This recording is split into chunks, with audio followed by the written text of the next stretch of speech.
welcome back to my channel, and if you are new, welcome to my channel. Today we are going to be interviewing my midwife. You guys had a lot of questions from what is a midwife all the way until what happens in a home birth if something goes wrong, which is totally acceptable. I had those same questions before I actually had my water birth, and here is the result, is my little baby boy. So the midwife you are going to be meeting is April. So if you guys didn't know, I actually had two midwives throughout all of my prenatal and obviously when I gave birth, and then all throughout my postpartum as well. And that was April and Sarah. And Sarah actually wasn't able to do the interview, but April was. So you guys might be a little bit confused because I know you probably didn't see April too much because she actually got there right before I gave birth, and Sarah was like the main one that was there throughout the entire thing, and April was there whenever he got there. I know there are clips of April, but I just don't want people to be confused and be like, wait, that was your midwife? Because she was there throughout all my prenatal and when I had him and after I had him and everything like that. They're both equally involved in everything. It wasn't like I had like one more than the other. They were both there, I'm pretty sure, at almost every single prenatal visit. I am really excited to share this with you guys and normalize home birth a little bit more, because I feel like whenever people hear water home birth, they're like,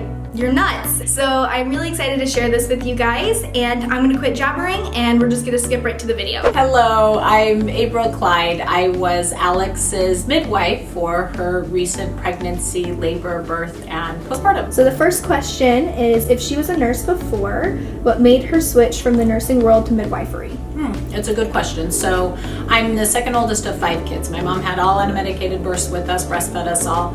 So I really kind of naively thought that's how everybody had babies. So when I was in, I'd said from a pretty young age that I wanted to be a labor and delivery nurse. And when I started nursing school, I was pretty shocked that it was very uncommon to have an unmedicated birth, but I was nearly done with nursing school by that point. Finished nursing school and started as a labor and delivery nurse at Sunrise Hospital here in Las Vegas, and really loved it. Loved being around that energy, that pace, and really what happened, I had a good friend invite me to her home birth. I'd been a labor and delivery nurse for about 4 years at that point. I thought she was crazy. That's initially what my thought was, is I thought she was nuts. She was a fellow nurse. That's how I knew her. And so I thought she must know something. I mean, that she'd gone to nursing school. So I went to her home birth really as a friend, and it completely changed what I thought about birth, and I decided to go back to school, to graduate school, to become a midwife. And so we don't have any nurse midwife programs in Las Vegas, so I went out of state to go to school. And then the next question is, I don't think you're going to be able to answer this, you might. How many home births have you done? How many home births have I done? It's a good question. Just over 1,000. We just did our numbers actually, so in January it was just over 1,000. I don't know because I haven't done the numbers since then, but yeah. The next question is, how long have you been a midwife? So graduated from midwifery school in 2004. What was the plan if something goes wrong? Breech, stuck, is there an emergency plan?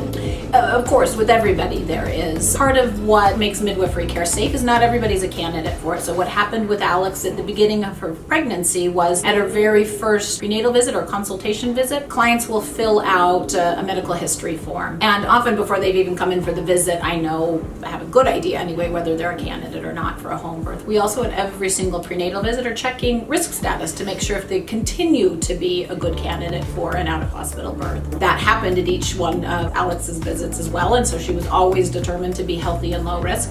That happens again as soon as we get there in labor. That mom gets assessed again to make sure that they're healthy and low risk and that things remain that way. There are times that we transport, of course, in labor. This is done though generally. I think what you see on TV and movies is that we're in a healthy, normal situation and 5 minutes later we're in a crisis situation. That just rarely happens with healthy, low-risk women. That's just not how labor proceeds. It's not usually, babies don't go from tolerating labor well to not tolerating labor at all. So these things are also being monitored during the labor and birth process. The next question is, how do you become a midwife? What are the necessary qualifications? Sure. There's a couple of different ways you can become a midwife in the United States. How I became a midwife is I was a nurse first. I was a registered nurse. So I went to school and then I practiced for a couple of years. So in my case for 4 years as a labor and delivery nurse before I went back to school, back to graduate school, which was another, in my case, 2.5 years. There's another way. So most in my community, most of the midwives that attend out of hospital births, so birth in birth centers or birth at home, are certified professional midwives, or CPMs. I am both. I'm a CPM and a CNM. So a CPM is a direct entry midwife, meaning that they skipped the nursing part and entered directly into the profession of midwifery. Their scope of practice is a little more narrow, so what they can and can't do. One of the differences, and some certified professional midwives do well woman care, I would say most don't. So we do care outside of annual exams. We see teenagers for birth control. I see menopausal women for hormone replacement.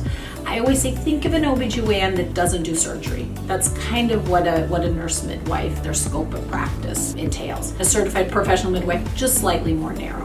So we have both at our practice here at Serenity. The next question is, how expensive is it to have a home birth compared to a hospital birth? So if you're talking cash to cash, insurance, it can get different, but usually a home birth in my area in Las Vegas runs anywhere from about $3,000 to $5,000. There's a range because different qualification, experience, and licensure. But for a hospital birth, and it's what I call a no-frills hospital birth, so you and baby are only staying for a day, mom doesn't get an epidural, and these are typically things that do happen in the hospital. But I've never seen a bill from the hospital less than about $8,000.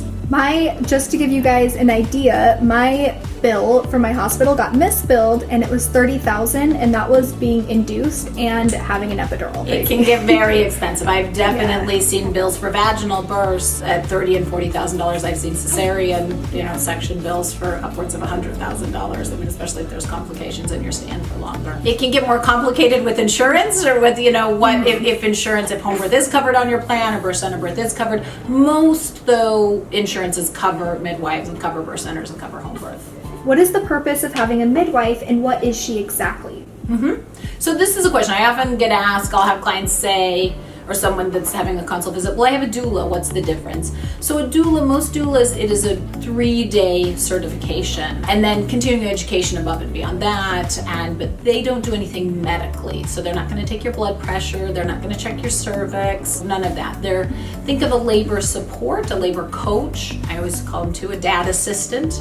That's what a doula does. A midwife is there to care for you and baby medically. So typically they do your prenatal care, and then they are there with you in labor, birth, and that initial postpartum period too. We care for moms and babies for those first couple of months. Does she have kids? Were they homeborn? Yeah, it's a good question. I do. So I have a blended family, so I have older kids that I did not birth, so they were born at the hospital. Yes, right, much easier. It's much easier to go with that. And I have an almost 7-year-old that was born at home in water, and I can't imagine having done it any other way. I was 36 when I had her, and although I had it only 8 hours start to finish labor, 3 of those hours were pushing, and I know it would have been really hard at the hospital to not have been encouraged to have a vacuum or have an episiotomy cut, or none of those things happened. I was just let to take as long as was safe. I was fine and the baby was fine, and it just took 3 hours to push her out. How often do things go wrong during home births? So our emergent transport rate, so transports that, our main reason for transporting in labor is mom asking for an epidural.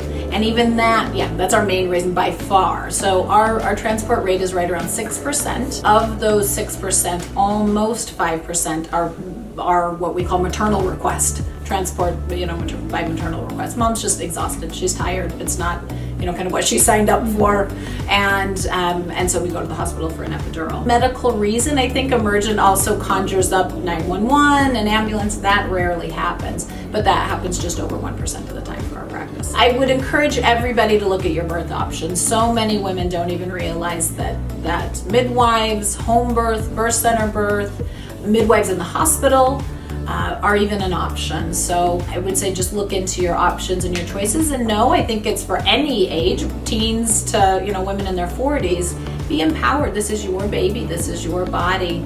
Make it your labor and birth. Don't allow things to be done to you, or done without your consent, or done without your knowing. So get educated. Well, thank you so much. You're welcome. I appreciate Thank you. So I hope that cleared up a lot of questions. If you guys have any other questions, do not be afraid to go to my Instagram and ask me either through DM. I know I leave a little section for comments there as well, like in my stories, since my comments are still disabled from YouTube. And you guys could always ask me questions there as well, because again, my biggest thing is I want to educate as many people on home birth, because I do think it is such an amazing experience. It's not for everybody, and I obviously wouldn't push it onto anybody, but if you do have questions about it, definitely feel free to ask me. You guys could also follow the birthing center that I used. I'll actually leave their @name right here as well, and you guys could see pictures while I was in labor and everything like that. They also put a lot of pictures and stuff like that on their Instagram as well, so that way you guys could see more about home birth if you guys are interested. And yeah, so I hope you guys like this video,